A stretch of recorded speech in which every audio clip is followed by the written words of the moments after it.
Hello viewers, I've certainly been having a lot of fun with Forza Motorsport multiplayer. However, there are some obvious and key problems with it, and in this video I wish to go over them.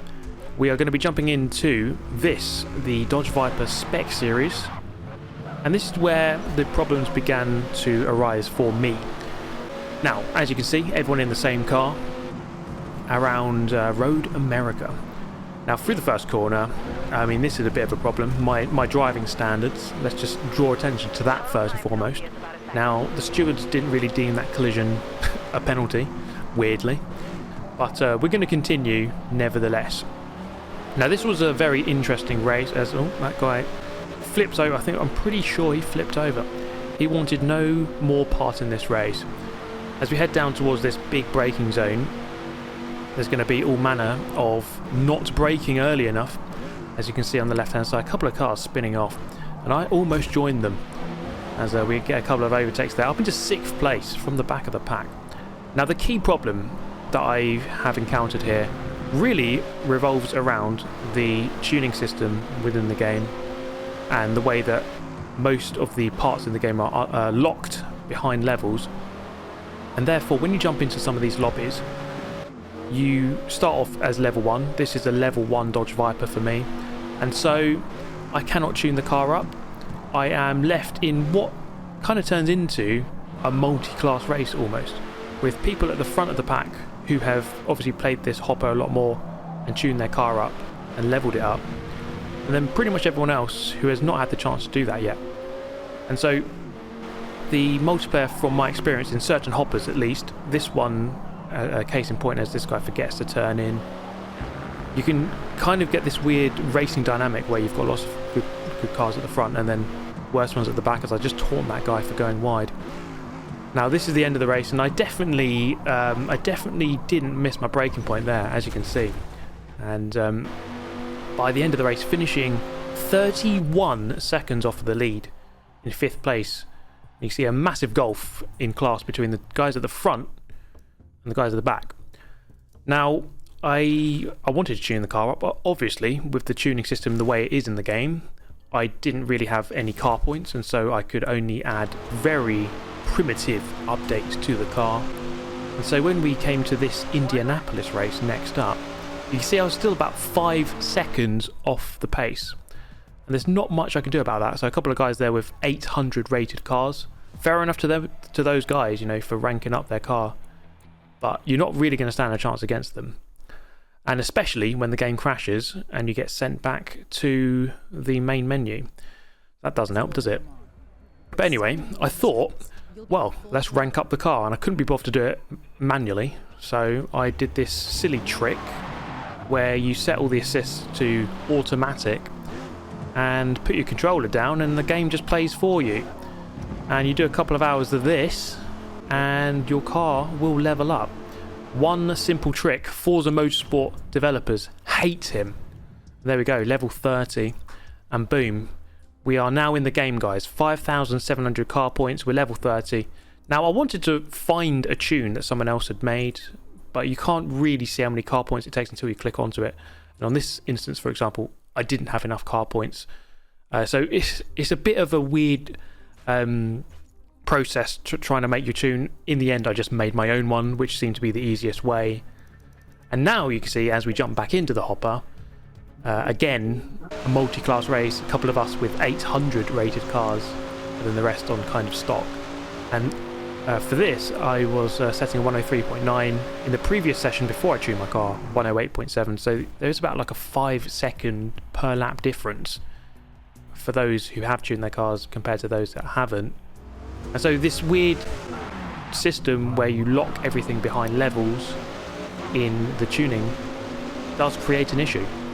But here, look at this. I'm going to make it 4 abreast. You best bet I'm going to go through that gap as we head in towards turn 1. And it's not going to be another clean turn 1 here as I turn right into I Can't Aim.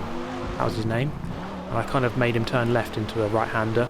That guy there trying to leave the race, he no longer wants to be part of it either. And that guy there as well in the smoke screen, leaving the scene. So lots of people departing early, and you can see the massive difference here between having a tuned car and having a not tuned car. especially on a track like Road America East, which has two very long straights, and you see the power difference it's not even close between myself and these guys. So there is a very strange racing dynamic. Yes, I've said it many times, but that is the whole point of this video. I can still have fun with the game. You can still have fun with this. However, it's not ideal, is it? It's not ideal in every way. As we go there from 20th, I think, to 2nd in one lap, albeit with a couple of bits of contact, yes. 3 seconds now off of the race lead, and this turned out to actually be a very good race. So yes, you can have a very good race with the other people who have tuned their cars up to a similar amount that you have, and that seemed to be the case here. Now once again, I have no idea what's going on with the textures here. The shadow that is following my car is really not following convention, is it? Physics have been denied here. Now after the first two corners I gained maybe 0.2 of a second on the leader, so I knew, okay, this was going to be a tough race. This guy's clearly quite quick. His car seemed to be faster in a straight line. I seem to be quicker through the corners, and so there's only 4 corners on this track. I had to make the most of them.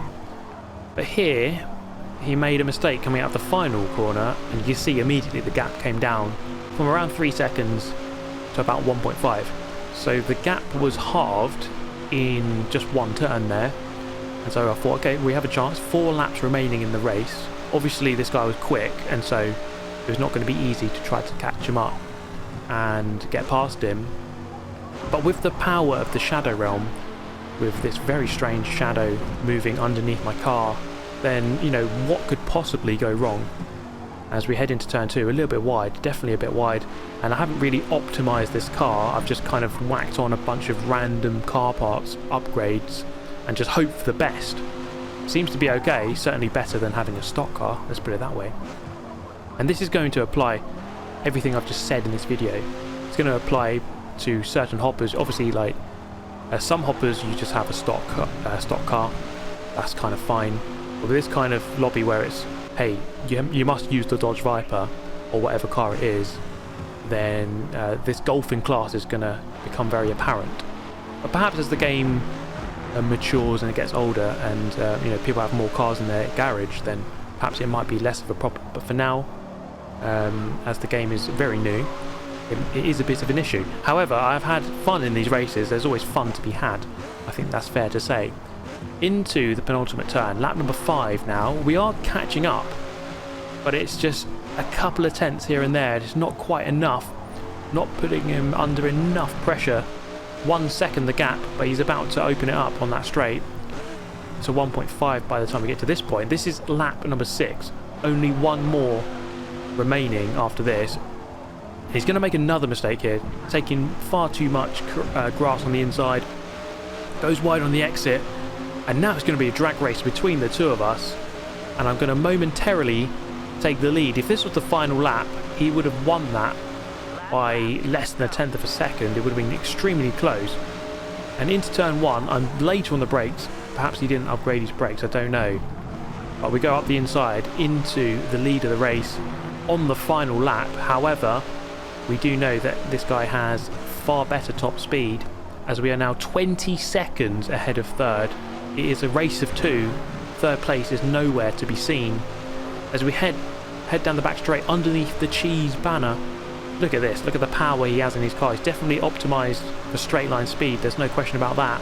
However, I should be able to brake later once again into this big braking zone at the end of the lap. Up the inside we go, with 2 corners left in the race, side by side through turn 3 and into turn 4. There's a bit of contact once and then twice. I'm sent spinning, managed to recover it, and as we head up the hill, he's going to get a run here. I'm going to make him switch over on the crest of the hill, and he loses the back end of the car slightly, and it's going to be just enough to claim the win. What a race that was. Going from 20th to 1st, it was only half a tenth between us. On the finish line, let's take a look at this Lime Rock race, and once again starting towards the back of the pack in 13th, and immediately going up into 6th, sorry. And here, I'm about to commit a crime, I'll be completely honest. I kind of turned right, went a bit wide and overcorrected, and sent that guy spinning into the Shadow Realm. And no penalty. So actually that was completely clean. The steward's obviously looking away, or I don't know. Who knows what I must have bribed them to come to that conclusion. But anyway, in 5th place here, always good to race around Lime Rock. A very chaotic, small circuit, this one, especially with that tight chicane that we just went through. Trying to find our way through past Supermax 93.14 and Ken Chicken 22, and not quite able to do it. A bit of a tap there. Gonna have to back off and let him go, and continue over the line. This is what is it, a 9-lap race. We're gonna try and do our best here to get past these guys, but again, on such a tight, twisty track, not always easy to do that. Trying to force this guy into a mistake perhaps, and looking up the inside there, the space wasn't quite afforded. We couldn't really do anything. But here, he's just going to go a little bit too narrow into the turn, carry too much speed, and boom. The old switcheroo has been performed and perfected. Job done. Up next is Ken Chicken 22. What a name, what a driver. One of the best around, quite frankly, and never easy to get past. We all know that. For those of you who've raced against Ken Chicken, we all know how good this guy is. And so, coming down the hill, as we round out lap number 2, it's a close little battle here. So, in summary, I think it is a bit of an issue, the way that they've designed this game, and not only in multiplayer but also in single player. This tuning system, as Ken Chicken just forgets to drive in. After I was bigging him up so much, just forgets to turn like that. But yeah, there's clearly a bit of an issue. I mean, there's worse things in the world, isn't there? There's currently a lot of wars going on. There's famine, there's hunger.